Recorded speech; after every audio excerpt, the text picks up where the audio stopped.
Il y a différentes situations dans lesquelles on peut se retrouver, dans lesquelles on va être amené à négocier avec son banquier. Et ce sont des situations qui très souvent vont nous tenir à cœur. Je prends pour exemple l'achat d'une voiture, l'achat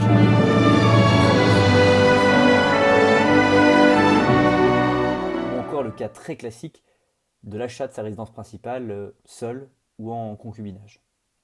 La vérité, c'est que négocier avec son banquier, c'est une question qui est une fausse question.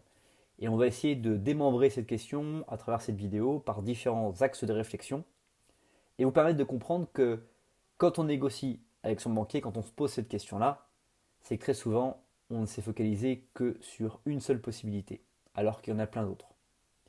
Je m'explique.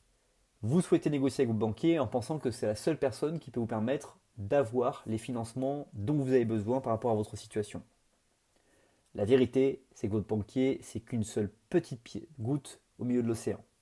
Il y a plein d'autres possibilités de vous faire financer votre projet et avec des taux d'endettement, des taux de prêt extrêmement meilleurs que votre banquier. Donc le premier pouvoir que vous devez avoir, c'est déjà d'étudier tout autour de votre banquier quelles sont les possibilités vis-à-vis de votre projet. Il peut parfois y avoir par exemple des organismes qui sont en partenariat avec votre entreprise qui vont vous permettre de bénéficier d'avantages concurrentiels pour des emprunts bancaires et qui vous demandent aucun apport, aucun garant, etc. Donc des aides très très puissantes dont vous pouvez bénéficier dès maintenant en très peu de temps, alors que votre banquier, il lui faudrait des mois et des mois. Donc ça, c'est un premier point à observer.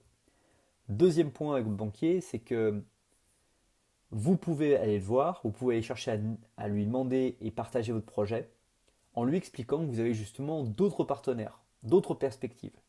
Et que du coup, vous venez lui en parler parce que vous trouvez logique qu'il puisse également, lui aussi, étudier votre dossier.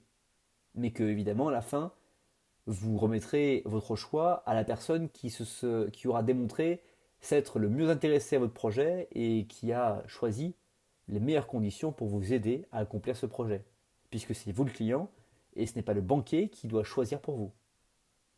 C'est ce rapport de force que vous allez pouvoir imager, définir, installer, qui fera qu'à la fin, votre banquier sera dans la négociation.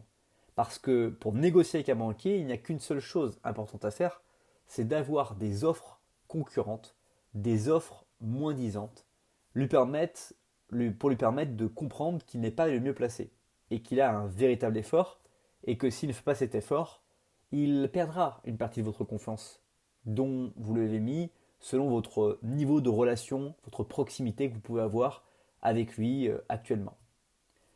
Ces éléments de réflexion sont très importants pour vous d'analyser, de considérer, parce qu'ils vous permettront de gagner profondément beaucoup d'argent